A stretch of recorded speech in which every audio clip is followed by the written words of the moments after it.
Kumusta mga kaibigan? Maligayang pagdating sa aking channel. Narito kami sa isang bagong video. Bagong balita ang dumating mula kina Ken Yaman at Ozzy Girl. Ikakasal na ba si Yaman? Ang sagot sa tanong na ito ay dumating kagabi. Ang larawan kung saan magkasama si Ken Yaman at ang kanyang kasintahan, na mabilis na naging viral sa mga social network, ay nagdulot ng maraming pag-aalala at pagkabalisa sa isa't isa. Ngunit ang talagang kapansin-pansin sa larawang ito ay ang larawang inilathala kahapon ay nagdulot ng malaking sorpresa.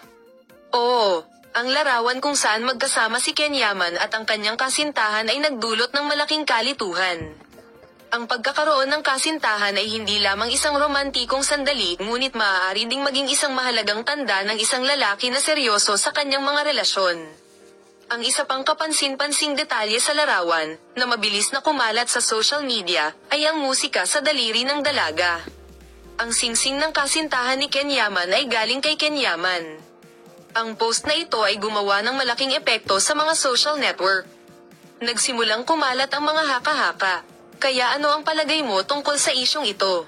Maaari mong ibahagi ang iyong mga saloobin sa amin. Palem, makita ka sa mga bagong video.